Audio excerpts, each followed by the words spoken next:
RBI Governor మీడియాతో మాట్లాడుతున్నారు ఇప్పుడు లైవ్ చూద్దాం. As necessary to revive growth and to mitigate the impact of COVID-19 while ensuring that inflation remains within the target. On the quantum of reduction, the MPC voted with a 5:1 majority to reduce the policy repo rate by 40 basis points, 40 basis points from 4.4% to 4%.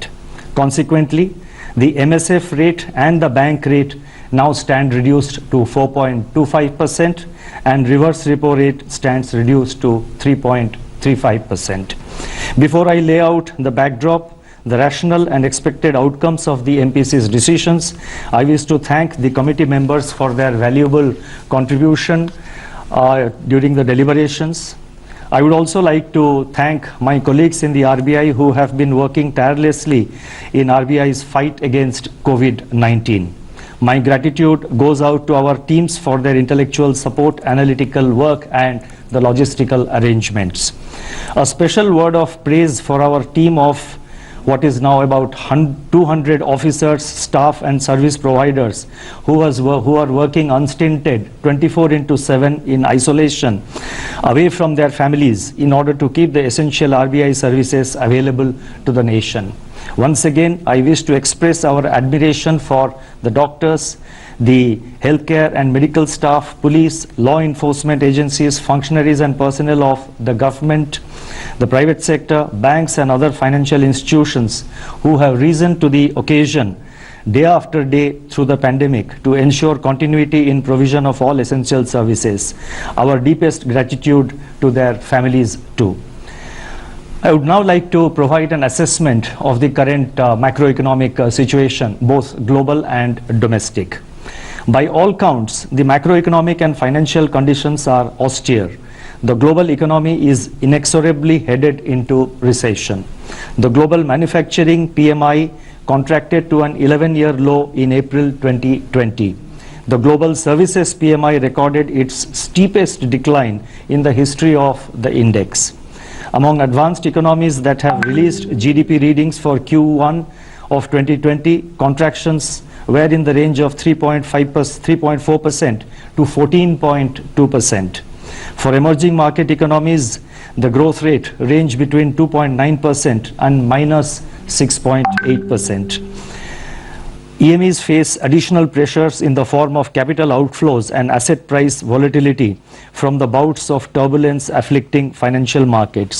The plunge in crude prices has dried up budgetary revenues for oil exporters. On the other hand, oil importers have been denied terms of trade gains by the crushing blow to demand delivered by the pandemic. According to the UNCTAD, the value of global trade contracted by 3% in Q1. The volume of world trade can shrink by 13 to 32% in the current year as projected by the WTO. Global financial markets have calmed after a turbulent period in March and volatility has ebbed, but markets have generally been disconnected from the developments in the real economy. Relatively unsung, global policy response by central banks and governments has been unprecedented. Let me now turn to the domestic developments. Domestic economic activity has been impacted severely by the 2 months lockdown. The top 6 industrialized states in India that account for 60% of our industrial output are largely in the red and orange zones. High frequency indicators point to a collapse in demand beginning in March 2020 across both urban and rural segments. Electricity and petroleum consumption, which are indicators of day-to-day demand, have plunged into steep declines. The double whammy in terms of losses of both demand and production has in turn taken its toll on fiscal revenues. Investment demand has virtually been halted by a decline of 36% in the production of capital goods in March, which was coincident with a contraction of 27% in imports of capital goods in March and 57.5% in April. This is also evident in a fall of 91% in finished steel consumption in April and 25% shrinkage in cement production during March. The biggest blow from COVID-19 has been to private consumption, which accounts for about 60% of the domestic demand. The production of consumer durables fell by 33% in March 2020, accompanied by a 16% decline in output of non-durables. Similar indications are reflected in surveys of the fast-moving consumer space also. In the production sectors, industrial production shrank by close to 17% in March, with manufacturing activity down by 21%. The output of core industries, which constitutes about 40% of overall industrial production, contracted by 6.5%. In conformity, the manufacturing PMI for April recorded its sharpest deterioration to 27.4, spread across all sectors. The services PMI plunged to an all-time low of 5.4% in April 2020.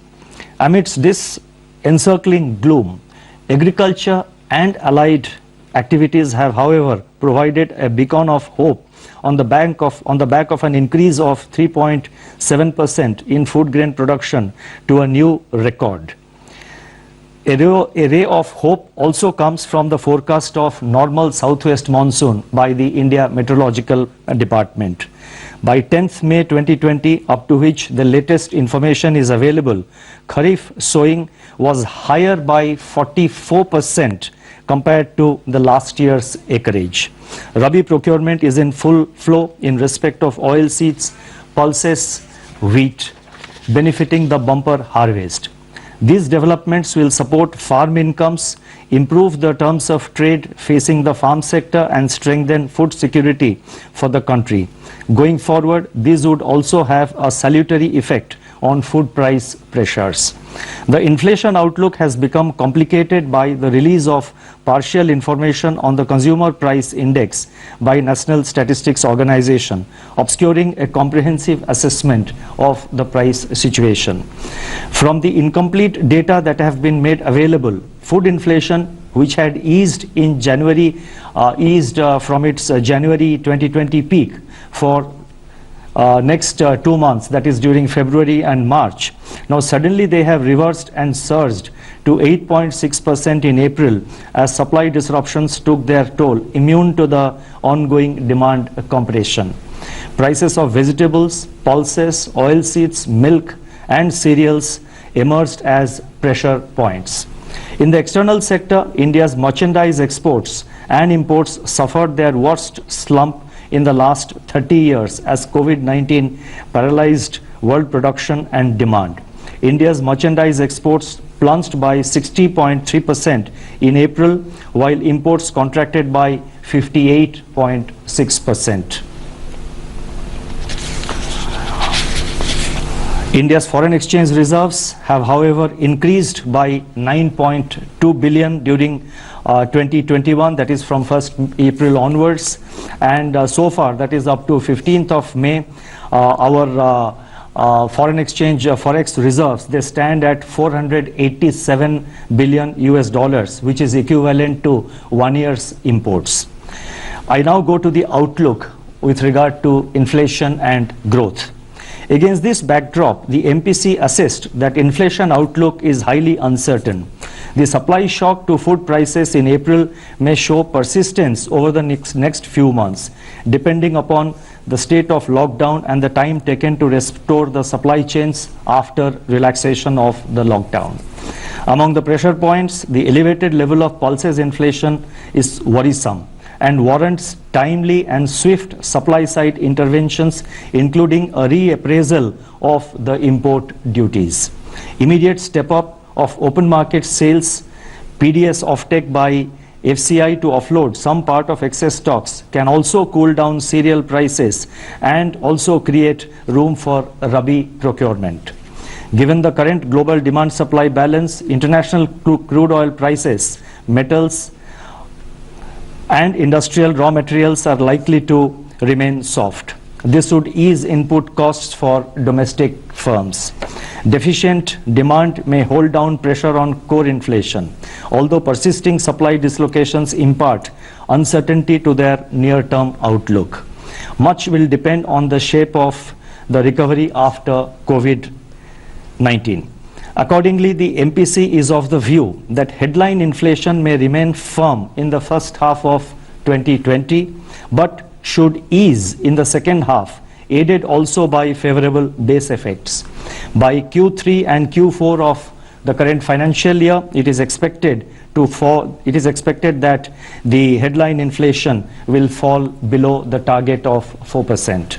Thus, the MPC's forward guidance on inflation is directional rather than in terms of levels. Going forward, as and when more data are available, it should be possible to estimate the path of inflation with greater certainty. It is in the growth outlook that MPC judged the risks to be the gravest. The combined impact of demand compression and supply disruption will depress economic activity in the first half of the year. Assuming that economic activity gets restored in a phased manner, especially in the second half of this year, and taking into consideration favorable base effects, it is expected that the combination of fiscal, monetary and administrative measures being currently undertaken both by the government and the RBI would create conditions for a gradual revival in activity in the second half of 2021. Nonetheless, downside risks to this assessment are significant and contingent upon the containment of the pandemic and quick phasing out of social distancing and lockdowns. Given all these uncertainties, GDP growth in 2021 is estimated to remain in the negative territory, with some pickup in growth impulses in H2 2021 onwards. The end May 2020 release of NSO on national income should provide greater clarity, enabling more specific projections of GDP growth in terms of both magnitude and direction. Much will depend on how quickly the COVID curve flattens and begins to moderate. As the nation prepares for this future, the words of Mahatma Gandhi should inspire us to fight on. I quote, "We may stumble and fall, but shall rise again," unquote. The MPC is of the view that the macroeconomic impact of the pandemic is turning out to be more severe than initially anticipated. Beyond the destruction of economic and financial activity, livelihood and health are severely affected. Judging that the risks to growth are acute, while the risks to inflation are likely to be short-lived, the MPC believes that it is essential now to instill confidence and ease financial conditions further. This will facilitate flow of funds at affordable rates and rekindle investment impulses. It is in this context that the MPC voted to reduce the policy repo rate by 40 basis points from 4.4 to 4%. If the inflation trajectory evolves as expected, more space will open up to address the risks to growth.